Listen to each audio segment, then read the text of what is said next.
안녕하세요. 저는 34살에 직장을 다니고 있고요. 결혼을 앞두고 있던 예비 신부입니다. 몇 달이나 지난 이야기지만 생각할수록 잊히지 않는 일이 있기에 이렇게 글로 쓰게 되었어요. 예비 신랑과 저는 사내 커플이었습니다. 타 부서에서 일하고 있어 자주 마주치지는 못했지만 연애가 시작되고 그 남자는 제게 더욱 적극적으로 변하더라고요. 좁은 회사에서도 마음만 먹으면 만날 기회는 얼마든지 만들 수 있다는 걸 입증했습니다. 저도 그 정성에 조금 감동했던 것도 제일 컸고요. 예비 신랑은 제약회사의 영업직으로 있다 보니 직업 특성이라는 게 존재했습니다. 사회성도 남들보다 뛰어나고 활달하고 더군다나 팀 리더였죠. 그래서 평소에 그 사람의 위상이 굉장히 높게 보였던 것도 있었어요. 아랫사람을 굉장히 잘 다루기도 했습니다. 저는 몇 달을 걸친 연애 끝에 회사에서 리더십 있는 그의 모습을 보며 이 남자라면 결혼을 해서도 가정을 잘 꾸리고 안정적으로 잘 살 수 있겠다는 생각이 들었습니다. 저희는 둘 다 혼기가 꽉 찬 나이이다 보니까 서로 결혼이라는 숙제가 암묵적으로 깔려있는 상황이었죠. 그래서 예비 신랑과 우연히 저녁에 술을 한잔 하다가 결혼 이야기가 나오고 마침내 저희는 서로 부모님께 인사부터 하자는 의논에 서로가 의견이 맞았습니다. 어설프지만 술 기운에 프로포즈를 받게 되었어요. 그리고 마침내 우리 집에 인사를 가는 날이 다가오게 됩니다. 당일 아침에 평소 아끼던 차를 끌고 제가 사는 원룸 앞으로 온 예비 신랑은 멋지게 차려입고 나타났고 저 역시 평소보다 조금 더 여성스럽게 신경 써서 단장을 했어요. 그리고 부모님을 뵈러 갈 준비를 서둘렀어요. 제가 준비를 끝마치길 기다리는 사이 예비 신랑은 목적지인 우리 집 주소를 휴대전화기 내비게이션에 입력해 보더니 우와, 엄청 시골이네 라며 중얼거리길래 저도 모르게 뒤를 돌아 예비 신랑을 보며 물었습니다. 어? 뭐라고? 중얼거린 말이 결국 저에게 들렸기에 지나칠 수 없었는데 예비 신랑은 심드렁한 목소리로 또박또박 말하더군요. 아니 주소가 끝까지 길을 찾지도 못해. 얼마나 시골에 사는 거야 자기? 라고 말하길래 저는 마저 립스틱을 바르며 대충 시골 동네에 대한 설명을 했죠. 그 전에 종종 말해둘 걸 살짝 후회도 들었습니다. 아, 내가 살던 읍내 옆에 신도시는 다 검색되던데 우리 시골 동네는 점점 인구수도 줄고 그래서 그런 건가? 제 말에는 대꾸가 없던 예비 신랑이 지도를 보다가 결국 인상을 쓰며 저한테 다시 묻습니다. 여기 혹시 도로도 비포장도로야? 예전 도로가 업데이트가 되었는지 제가 아는 선에서는 그곳은 이미 도로가 잘 깔려있는 곳이라 아는 대로만 대꾸했습니다. 곳곳은 아직. 근데 마을 입구는 길이 잘 깔려 있어서 걱정 마.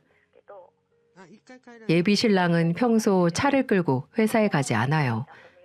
왜냐면 평소 지하철을 애용하는 게 자기 사정에 맞았던 건 아닐까. 지금 생각해보니 그렇네요. 기름값도 그렇고 제약회사 영업직이다 보니 평소 술자리도 많고 대리운전을 맡길 일이 많았습니다. 그런데 이 남자 차를 아주 끔찍하게 아끼거든요. 제가 준비를 마치면서 이런저런 생각에 예비 신랑에게 먼저 제안했어요. 어차피 오늘 당일치기로 가는 건데 자기도 운전하느라 피곤하지 않을까? 우리 버스 타고 갈래? 라고 하니 솔깃했는지 저를 보더니 뭐 버스?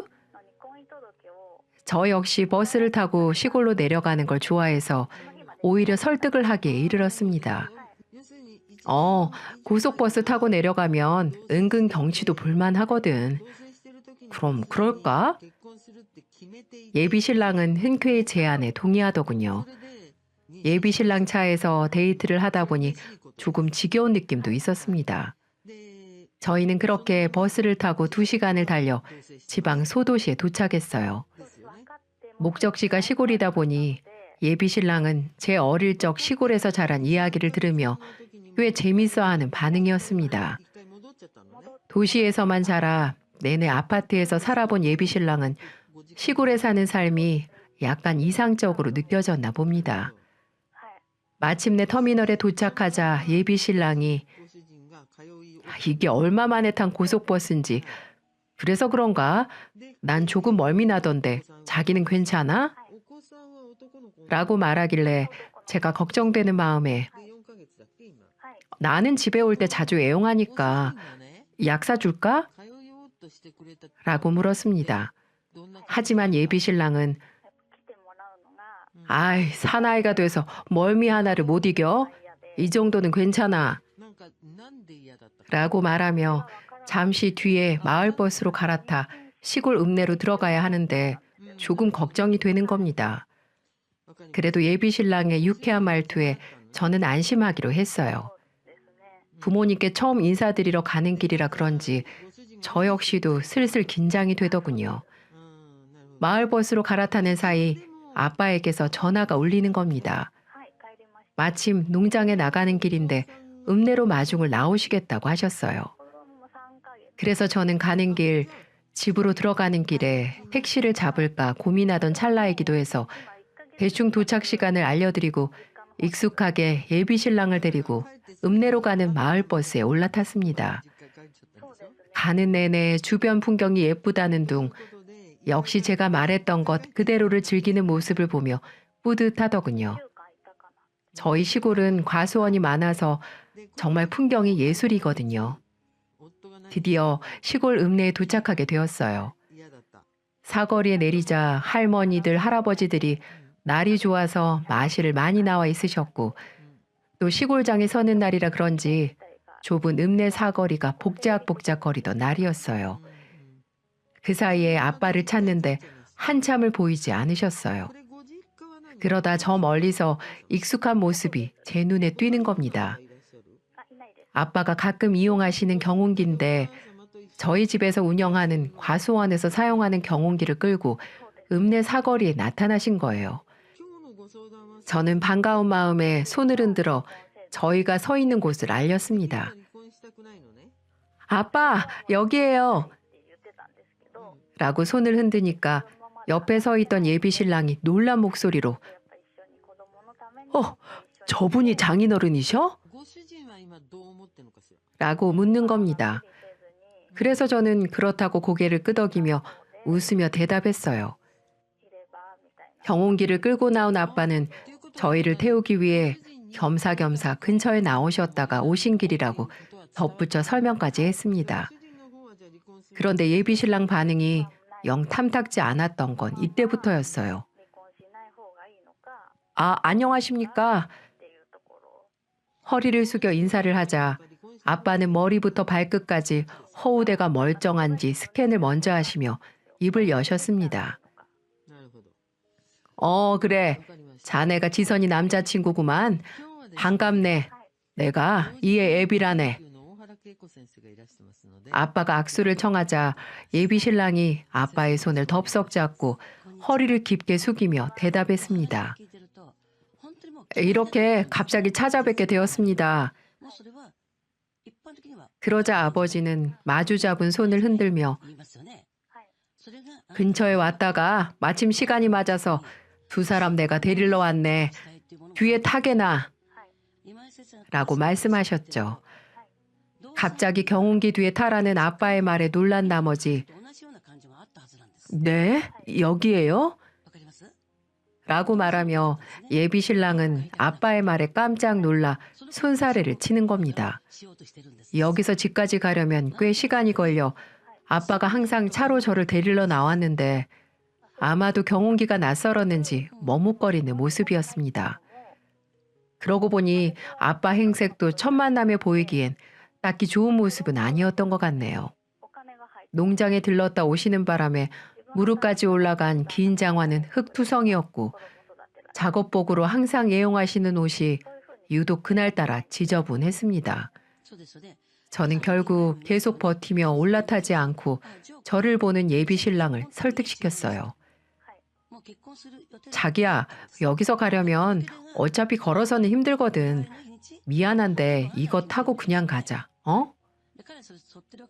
조심스럽게 권유하자 아빠의 노골적인 시선이 부담스러웠는지 기어 들어가는 목소리로 아, 그래. 어쩔 수 없지 뭐. 예비 신랑은 말문이 막힌 표정으로 결국 경운기 뒤에 올라타고야 말았어요.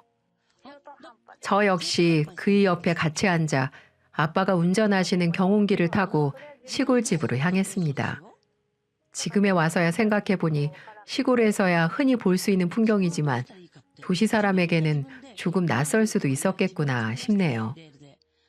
저희는 엉덩이가 얼얼해지는 동안 한참 농번기철을 앞두고 비료를 뿌려대서 꾸리꾸리한 냄새의 논밭을 지나 집으로 무사히 도착했습니다. 저희 집은 위치도 위치이지만 동네 입구 어귀에서 차가 들어오면 한눈에 보일 정도로 시야가 정말 끝내주는 지형이에요. 아니나 다를까 엄마는 아빠가 몰고 오는 경운기를 보며 마당문을 활짝 열어두셨습니다. 경운기가 시동을 끄는 순간 예비 신랑의 입에서 끙끙 앓는 소리가 터지는 겁니다. 엉덩이가 얼얼해 죽겠어. 소곤거리는 소리에 저도 괜히 미안해지더군요. 미안해. 라고 대답해주고 안색을 살피니 오는 길이 제법 피곤했던 게 맞았던 겁니다. 그래도 제 예비 신랑은 제법 긍정적으로 자기가 겪은 불편한 상황을 해석했어요. 아니야, 오는 길 꽤 멀더라. 안 그럼 우리 한참 걸었어야 했네. 그냥 내 차 끌고 올 걸 그랬나? 라고 말하는 겁니다. 그 사이 다가오는 엄마가 예비 신랑을 향해 두 팔을 벌리고 반갑게 맞이하셨고 아버지는 평소처럼 일을 마무리하셔야 한다며 다시 경운기를 끌고 과수원으로 향해야 한다고 했습니다. 엄마는 예비 신랑을 데리고 집으로 들어가셨고 아빠는 그런 뒷모습을 보며 제게 말을 했습니다. 지선아, 아빠 과수원에 경운기 놓고 거기서 차로 바꿔 타고 올게. 라고 말하는 아빠가 왠지 고생스러워 보여 가지 말라고 붙잡게 되는 거예요. 그럴 필요 없으시잖아요. 라고 하자 농장에서 일하는 사람들이 불편해. 혹시나 필요하면 또 금방 가져다 줘야 하고 이렇게 말씀하시더군요. 그래서 저는 어쩔 수 없이 아빠를 보내드렸습니다. 네, 알겠어요. 아빠, 조심히 다녀오세요. 그런 아빠를 다시 배웅하고 저는 집으로 들어가 예비 신랑을 찾았어요. 엄마가 거실에 예비 신랑과 앉아 인사를 받고 계셨습니다. 이내 집으로 혼자 들어온 저를 보던 예비 신랑이 장인어르신은? 이라고 묻길래 아빠가 과수원에 다시 들렀다 오신다는 걸 설명했어요. 아, 과수원에 다시 갔다가 바로 오신대. 라고 말입니다. 하지만 경운기를 놓고 오니 많이 구구절절 설명하기 싫어서 간단하게 대답했더니 경운기 타고? 아이고, 얼마나 멀어. 역시 내 차를 갖고 올 걸 그랬나 봐. 나이 드시면 더욱 승차감 좋은 차 타고 다녀야 해. 자기도 알지? 우리도 한두 해 나이 먹어가니까 느껴지잖아. 몸이 예전 같지 않은 거. 라고 구구절절 늘어놓는 겁니다. 아무렴 엄마도 앞에 있는데 새파랗게 어린 자식들이 나이 운운하며 늙어간다는 소리를 하니 어색하게 그저 웃기만 하시는 얼굴이었어요. 엄마는 저녁을 준비하시겠다며 저와 예비 신랑에게 주변도 둘러볼 겸 바구니를 건넸습니다. 지선아, 봄이라 제철인 나물들이 많아. 지금 아니면 못 먹으니까 여기에 몇 가지 뜯어와라. 저는 어릴 때부터 시골에 살아 그런지 시골에서 시기가 되면 먹을 수 있는 나물들이 뭔지 잘 알고 있었어요. 예비 신랑은 아무 말 없이 저를 따라 나서길래 불평이 없는 줄 알았어요. 하지만 텃밭에 나아가 쭈그리고 싱그러운 제철 나무를 뜯는 저에게 아니 얼마나 먹을 게 없으면 풀을 뜯어 먹어? 이렇게 말하는 겁니다. 예비 신랑이 오해를 한 것 같아서 다정하게 설명해 줬죠. 풀? 이거 제철 나물이야. 엄청 맛있는데? 향긋해.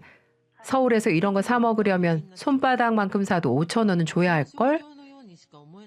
이렇게 설명해 주니 불평하는 소리는 더 이상 나오지 않더라고요.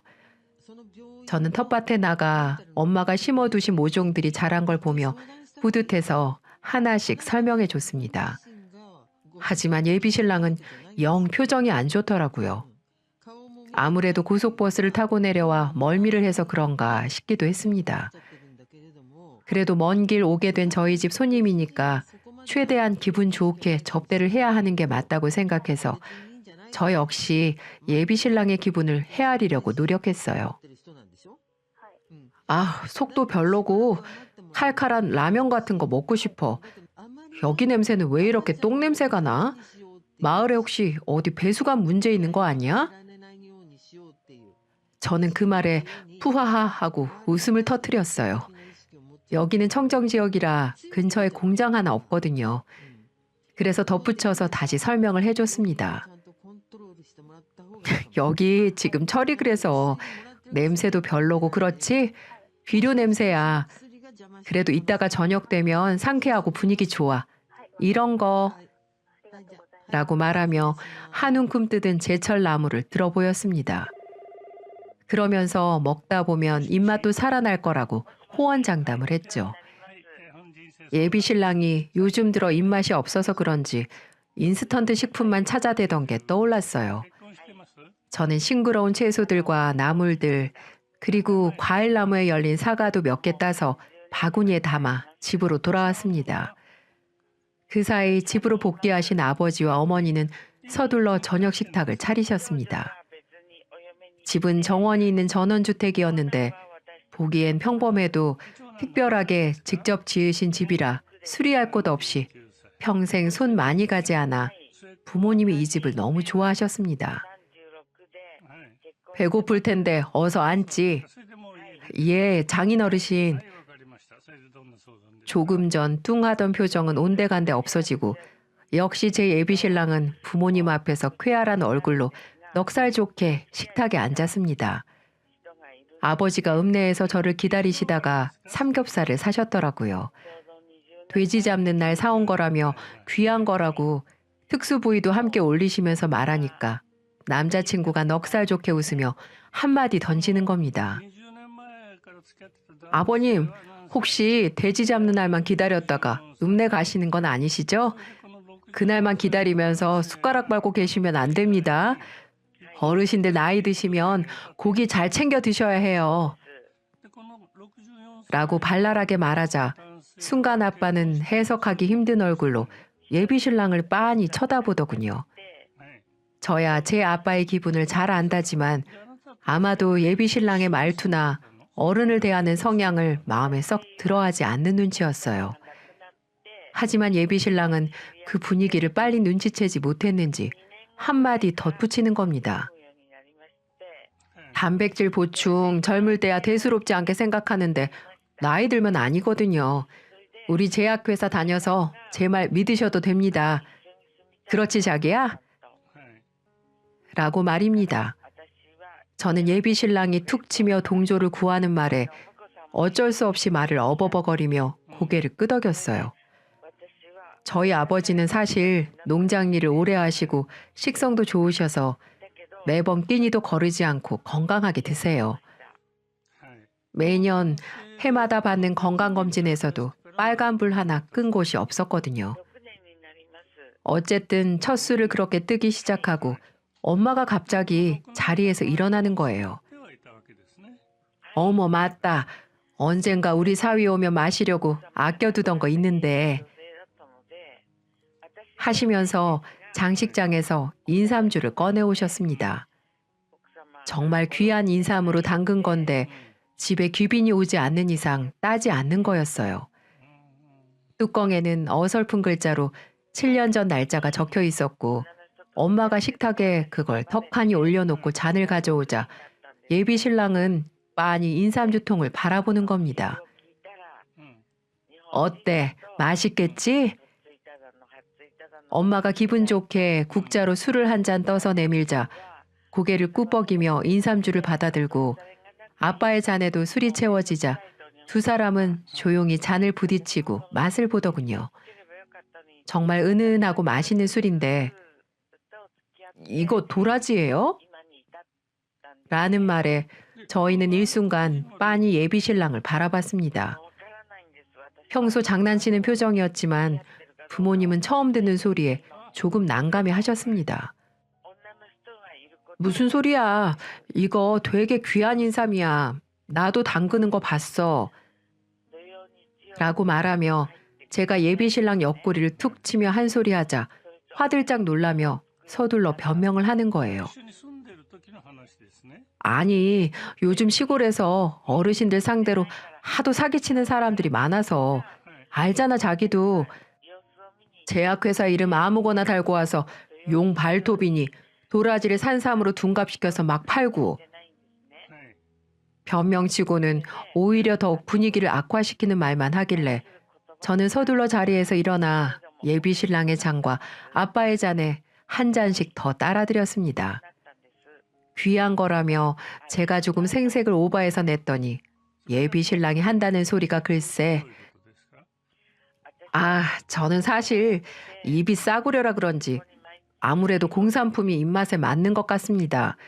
저는 소주파예요. 귀한 술이니까 더 안 줘도 된다는 말을 왜 이렇게 하는 걸까요? 저야 알아듣지만 처음 뵙는 어른들이 이해할 리가 있겠습니까? 갑자기 아빠가 술잔을 머금으시다 말고 내려놓으시고선 입맛에 안 맞으면 안 마셔도 된다네. 그리고 그거 소주로 담근 거야 이 사람아. 라고 핀잔을 던지자 그제야 눈치를 챈 예비 신랑이 어버버하며 중얼거렸습니다. 그렇구나. 예비 신랑은 아빠의 톡 쏘는 한마디에 갑자기 당황한 듯 보였습니다. 순간 싸해진 분위기도 그렇고 저는 이런 식으로 첫 만남을 마무리하고 싶지 않은 마음에 서둘러 냉장고를 열어 소주를 가져왔어요. 에이 아빠 그래요. 어차피 이렇게 귀한 거 2잔 이상 먹는 건 민폐지. 이제 이거로 드세요. 엄마 삼겹살에 더 올릴 미나리 없어요? 엄마도 역시 분위기가 어색해지는 것에 동의하지 않으시는지 서둘러 대답하시며 일어나셨어요. 아빠도 조금 전 톡 쏴붙인 말이 마음에 쓰였는지 연거푸 예비 신랑의 잔에 술을 채우셨습니다. 그리고 불안한 예감은 역시나 빗나가지 않더라고요. 예비 신랑의 혀가 슬슬 꼬이기 시작했거든요. 아빠는 아까 인삼주 한번 맛보신 이후로 술을 입에 대지 않으셨어요. 왠지 술맛이 떨어지신 것 같기도 해 보였고 그래도 저는 그때까지만 해도 예비 신랑을 아빠에게 잘 보이고 싶은 마음에 대화에 한참 끼어들었고 호응하는 데 열중했습니다. 근데 아버님, 삼겹살이 한창 익어 자신의 그릇에 쌓여가는 걸 빤히 보던 예비 신랑이 갑자기 뜬금없는 소리를 하는 겁니다. 말하세. 혹시 여기 읍내는 소 잡는 날은 없습니까? 아빠는 예비 신랑의 접시에 고기를 올려주다 말고 황당한 얼굴로 올려다 보시더군요. 저 역시 취한 이 남자의 눈빛이 불안해 그저 숨죽인 채 바라만 봤습니다. 아니, 마음이 슬퍼서 그래요. 슬퍼서. 어떻게 돼지 잡는 날만 기다렸다가 사드십니까? 제가 앞으로 소고기 사드릴 테니까 소고기 드시죠. 소고기. 라고 혀가 잔뜩 꼬인 목소리로 목청을 높이는 겁니다. 그러자 아빠는 자네 소고기 좋아하나? 라며 되물으셨습니다. 하지만 점점 자신의 부서 아래 직원들 대하는 술자리와 비슷한 분위기처럼 대화가 이어지는 게 느껴졌습니다. 아니, 소고기 싫어하는 사람이 어딨어요. 안 그래, 자기야? 라고 저를 보며 물었지만 저 역시 첫 만남에 이런 모습이 무척 당황스러운 것도 사실이었어요. 그래서 자기야, 그만해. 많이 취했다. 라고 말하며 불안한 얼굴로 예비 신랑의 팔을 잡아 끌며 제지했어요. 그러더니 갑자기 제 어깨를 부모님 있는 자리에서 자신의 품으로 끌어안는 겁니다. 순간 너무 얼굴이 화끈거려서 빠져나오려고 애를 썼는데 예비 신랑 덩치도 그렇고 힘도 좋아 뿌리치는데 힘들더군요. 아버님, 저희 데이트할 때 스테이크 많이 먹습니다. 라고 떵떵거리며 소리치는 예비 신랑이었어요. 아빠는 내내 예비 신랑의 풀린 눈과 얼굴을 빤히 쳐다보시더니 결국 한 말씀을 하시더라고요. 사람이 고기 많이 먹고 살면 못 쓰네. 단백질? 그거 중요하지. 근데 이거 라고 하시며 예비 신랑의 술잔을 툭툭 치며 훈계하듯 말씀하셨어요. 이거랑 같이 먹으면 독이야, 독. 자네랑 나랑 병원 가서 건강검진 한번 해볼까? 누가 더 건강한지. 예비 신랑은 한 방 먹은 듯 어색하게 뒷목을 만지작거리며 입을 꾹 다물더라고요. 아무래도 평소 회사에서 하듯 하는 버릇이 이곳에서도 나오면 안 되는 건데 어른들을 대하는 일이 너무 없어서 그런지 조금은 다른 모습에 저도 잠시 실망스러웠어요. 고기를 다 먹고 난 뒤 엄마는 시원한 후식을 만들겠다며 김치를 말아서 국수를 내오셨어요. 감사하다고 말하지 못할 망정 예비 신랑은 뭔가 승부욕이 발동했는지 결국 또 아빠를 발끈하게 만드는 말을 내뱉더군요. 아이, 우리 장모님 평생 손에 물 묻히셔서 이렇게 주름이 가득하신 거예요? 라며 저희 엄마 손을 덥석 잡는 겁니다. 아무리 그래도 예비 장모지만 저희가 결혼할 사이가 아니라면 이건 중년의 여성의 손을 덥석 잡는 거나 마찬가지 아닐까요? 그리고 장모 손을 이렇게 첫 만남에 잡는 사람도 흔하지 않잖아요. 잠깐 찰나에 스친 상황이라 아빠도 저도 뭐라 말할 수 있는 타이밍을 놓쳐버렸어요. 하지만 여기서 끝이 아니었습니다. 어머님, 이런 국수 직접 하고 그러지 마세요. 손에 물 묻히지 마시라고요. 제가 서울에서 김치국수 밀키트 보내드릴게요. 요즘 도시 사람들은 그냥 뜯어서 삶기만 하면 다 되는 그런 거 먹어요. 앞불싸. 정말 튀어나오는 말마다 이건 의도나 뉘앙스, 예비 신랑이 우리 집을 어떻게 생각하는지 알 것 같기도 했습니다. 머릿속에 누군가 망치로 딱 때리듯 이제 확신이 들더라고요. 복잡한 머릿속이 혼란스러워 아무 말도 못하고 있던 와중에 아빠가 불쑥 됐네. 그런 공산품 우리는 별로 안 좋아하네. 라고 말씀하셨습니다. 그러자 예비 신랑은 자신의 말에 거절한 아빠에게 언짢았는지 왜요? 편하기만 한데. 아버님, 경운기는 안 불편하세요? 제가 바꿔드릴까요? 갑자기 딴지를 거는 겁니다. 그게 무슨 소린가? 아빠가 경운기 소리에 마침 너 잘 걸려들었다는 듯 예비 신랑을 노려보며 다시 물었어요. 내 경운기가 어디가 어때서? 라고 근엄한 목소리로 묻자 아닙니다. 너무 잘 어울리십니다. 라며 취해서는 낄낄거렸어요.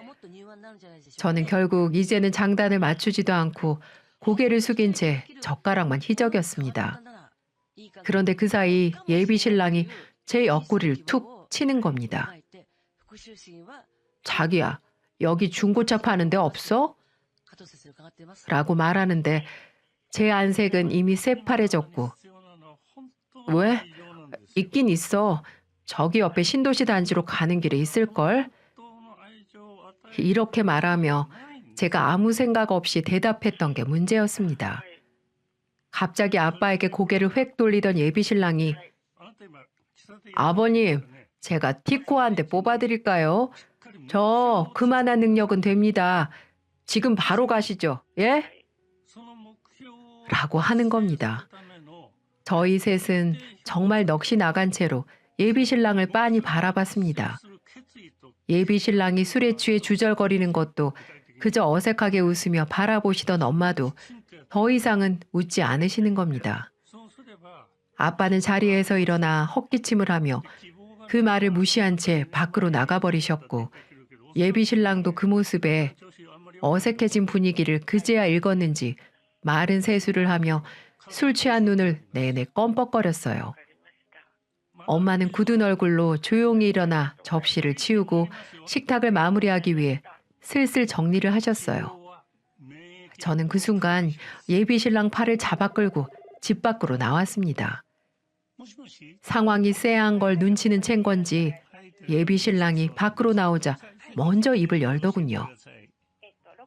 아유, 자기야, 나 많이 취했지? 라고 하는데 한숨만 툭 튀어나왔습니다. 그래서 저도 참다 하는 수 없이 한 소리 뱉게 이르렀죠. 왜 그래? 여기 회사 사람들 술자리 아니잖아. 어른들이랑 우리가 유머 세대가 같아? 하며 기분이 나빠 더 이상은 받아치기 힘들어 느껴지는 그대로 말을 했어요. 그러자 예비신랑은 자신이 무엇을 실수했는지 끝까지 인정하는 자세가 아니라 에? 유머? 자기야, 나 아까 그거 진심이야. 진짜 티코 한 대 사드리고 올라가려고 했는데? 라고 말하는데 저는 결국 예비신랑에게 기함하고야 말았습니다. 할 말이 없어 넋이 나간 얼굴로 예비신랑을 빤히 바라보는데 갑자기 똥냄새가 안 나고 이제는 진한 풀냄새가 좋다며 말을 늘어놓는 겁니다. 밖에 나와 시원한 공기를 들이마시자 술이 좀 깬 건지 예비신랑의 발음이 확실히 좋아진 게 느껴졌어요. 저는 이 순간 정말 많은 생각이 교차했습니다. 제가 여태껏 회사에서 보아왔던 이미지는 온데간데 없고 실망스럽기만 한 이 남자와 이대로 결혼해도 될까? 이런 고민이 속에서 들어차는데 갑자기 기분까지 우울해졌어요. 하지만 사람이 어떻게 완벽할 수 있을까? 첫 술에 배부를 순 없지 하며 기분을 전환시키려고 노력했습니다. 그 사이 아빠가 저희를 찾으러 밖으로 나오셨고 예비신랑을 향해 걸어오시는데 마침 어디를 갈 채비를 하신 모습인 거예요. 아빠, 어디 가세요? 아빠는 저를 지나쳐 예비신랑을 부르셨습니다. 자네, 나 좀 보세. 제 표정 역시 내내 좋지 않은 걸 알아챈 예비신랑이 아빠의 부름에 성큼 다가갔어요. 예, 아버님. 그런데 아빠가 묻는 질문이 조금 의아했어요. 자네, 소 좋아한다고? 라고 말하는 겁니다. 조금 전 저희는 분명 식사를 많이 했고 평소보다 과식을 했다고 해도 이상하지 않을 만큼 먹었거든요. 예, 그런데 지금은 배가 부른데? 라고 대답하자 아빠가 갑자기 뜬금없이 오늘 마침 읍내에 소를 잡기도 하는 날이라네. 꽃등심 사줄 테니까 따라서게. 라고 하시는 겁니다. 아빠에게 저는 또다시 멍한 얼굴로 이 사태를 이해하려고 노력했습니다. 역시나 예비신랑도 배 터지게 먹고 나서 웬 갑자기 꽃등심이냐는 얼굴에 아닙니다. 아까 드린 말은 그냥 이렇게 대답하더군요. 하지만 아빠는 물러서지 않고 아니네. 내가 손님 대접이 너무 푸대접이었지? 잠시 기다리세. 네, 차고에서 차를 끌고 나올 테니. 이렇게 말씀하시더군요. 아빠는 마침 손에 들고 있던 차키를 들고 차고지로 가셨고 그 순간 저는 잊고 있던 사실이 떠올랐어요. 저희 집에 차가 없는 게 아니었는데 예비 신랑도 역시나 어리둥절한 얼굴로 저를 보며 차가 없는 게 아니었어?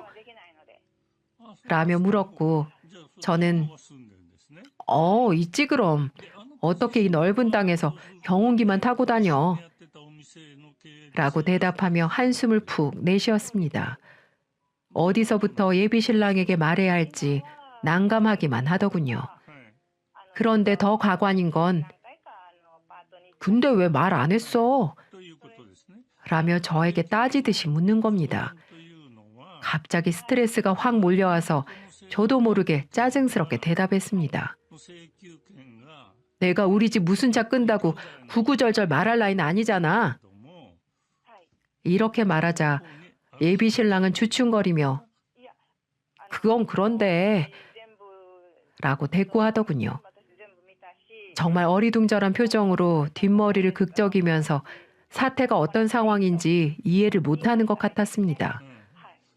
마침내 아빠가 집 뒤 차고지에서 차를 끌고 집 앞으로 오셨고 예비 신랑은 차 맨 앞에 박힌 엠블럼을 보고 그 자리에서 얼음처럼 굳어버렸어요. 바로 벤츠였거든요. 지금 아버님 차가 혹시 벤츠야? 라고 물으며 갑자기 저를 원망하는 얼굴로 돌변하는 겁니다. 저는 한숨밖에 나오는 게 없었어요. 마침 예비 신랑의 꿈이 벤츠를 사는 거였는데 저희 아빠가 벤츠를 끈다고 말하는 게 유치해서 그간 말 안 한 것도 있었거든요. 운전석에서 내린 아빠가 예비 신랑에게 어서 보조석으로 타라고 손짓을 하셨어요. 무척 당황한 그런 예비 신랑의 모습은 저도 처음 보았어요. 주춤거리며 아닙니다. 아버님, 제가 아끼는 이렇게 말하자 어른이 사준다는데 거절하는 것도 예의가 아니네. 어서 타. 내가 차 문까지 열어줘야 해? 왜 서울 사람들은 다 그런가? 라고 하시며 톡 쏘셨습니다. 예비 신랑은 아까 자기가 꺼냈던 말들을 곱씹는 듯 아차 하는 표정이었죠. 여기서 반전은 예비 신랑은 서울이 고향이 아니랍니다. 고작 몇 년 됐을까요? 이따금 동창들과 통화를 하면 나 이제 서울 사람이야 이 자식아. 이런 말을 입에 달고 사는 게 저는 들을수록 사람이 달라 보였어요. 결국 보조석에 올라타 문을 닫자 그 모습을 보던 아빠가 제게 다가오셨어요. 그리고 예비 신랑이 저를 보지 못하도록 등을 진 뒤 조용히 말씀하셨죠. 지선아, 너 저놈 정말 좋아하니? 식사 시간 고작 2시간이었다. 그 안에 저 사람이 하는 행동만 봐도 아빠는 아닌 게 보이던데. 저는 제 속을 꿰뚫어 보신 아빠에게 놀라서 할 말을 잃은 채 무슨 말을 먼저 해야 하나 그저 고민만 했습니다. 어서 솔직하게 말해봐라. 내가 보기에는 우리 딸이 너무 아깝거든. 이렇게 말하시면서 제 대답을 느긋하게 기다리셨습니다. 갑자기 울컥했지만 저는 차분하게 대답했어요. 죄송해요. 제가 보는 눈이 너무 낮았던 것 같아요. 제가 서울 올라가면 좋게 정리할게요. 라고 기죽어 말하자 오히려 아빠는 그렇지? 다행이다. 내 말에 동의하는구나. 그럼 아빠가 알아서 처리하마. 하시며 운전석으로 돌아가시려고 하길래 저는 물었습니다. 네? 어떻게 하시려고요? 그리고 아빠는 운전석 문 손잡이를 잡고 당기기 전 한마디를 하셨어요. 글쎄, 이 아빠가 알아서 할게. 아빠 믿어라. 그리고 우리 딸 꽃등심 사올게. 이 와중에 웬 꽃등심이냐며 반문하고 싶었지만 이미 운전석으로 올라탄 아빠는 차 문을 닫아버리셨습니다. 저는 그렇게 마을 어귀를 벗어나는 아빠의 차 후미등을 보며 한참 동안 그 자리에서 서성이다 들어왔어요. 집으로 돌아와 뒷정리를 하는 엄마에게 다가갔지만 기분이 언짢으신지 아무 말도 안 하셨고 저도 그런 엄마에게 딱히 구구절절 예비 신랑에 대한 변명을 하고 싶지 않아 조용히 일만 도와드렸습니다. 그리고 1시간 정도가 가지 않아 아빠 차가 다시 집으로 들어오는 소리에 앉아있던 저는 엉덩이에 불이 난 듯 뛰어나갔습니다. 혹시 다녀오는 그 사이에 또 무슨 실수를 하진 않았을까? 내내 그 걱정만 드는 거예요. 그런데 마당에 들어서는 아빠를 보고 눈이 휘둥그레졌습니다. 소고기를 사러 함께 나갔던 예비 신랑은 온데간데 없고 아빠 손에 소고기만 들려져 있는 거예요. 제가 그 사람은요? 당황해서 물으니 아빠는 기분 좋게 터미널에 내려줬다 라고 말하시며 콧노래까지 부르셨어요. 아빠, 이후 상황이 궁금해서 불렀지만 더 이상 대답하지 않으셨고 집으로 들어가며 후식으로 꽃등심을 먹자고 엄마를 부르는 소리가 들렸습니다. 저는 얼이 빠진 얼굴로 그 자리에 서서 한참 동안 움직이지 못했네요. 그리고 주머니에서 미친 듯이 울리는 휴대전화 진동 소리를 뒤늦게 알아차렸습니다. 주머니에서 전화기를 꺼내들자 예비 신랑의 부재중 전화가 수십 통이 쌓여 있더군요. 다시 전화를 걸자 다짜고짜 흥분하고 격앙된 목소리에 예비 신랑의 목소리가 들렸습니다. 야, 어떻게 된 거야? 라고 말하는 예비 신랑의 말에 평소답지 않게 화가 나 보여 저도 말없이 그냥 듣기만 했네요. 아빠가 그냥 혼자 들어오셨어. 나야말로 묻고 싶은데 어떻게 된 거야? 하니까 예비 신랑이 하는 말이 글쎄, 아니 장인어르신이 갑자기 정육점에 들어가셔서 꽃등심이라고 사서 내 손에 쥐어주시고는 뒷좌석에 다른 봉지 두둑하게 던지시더라고. 라고 말하며 거칠게 숨을 몰아쉬는 소리가 들렸습니다. 그래서 저는 조금 차분하게 끝까지 경청했죠. 그런데 갑자기 왔던 방향이 아니라 도착한 게 글쎄 버스 터미널인 거야. 하는 말에 놀라서 저도 물었습니다. 뭐라고? 그럼 지금 진짜로 버스 터미널이야? 라고 하니 예비 신랑이 한숨을 푹 쉬며 이어서 말하는 내용이 더 충격이었습니다. 아버님이 이대로 곧장 올라가서 나보고 혼자 집에서 소고기 먹으래. 한우라면서 이거나 먹고 떨어지래. 꺼지라고.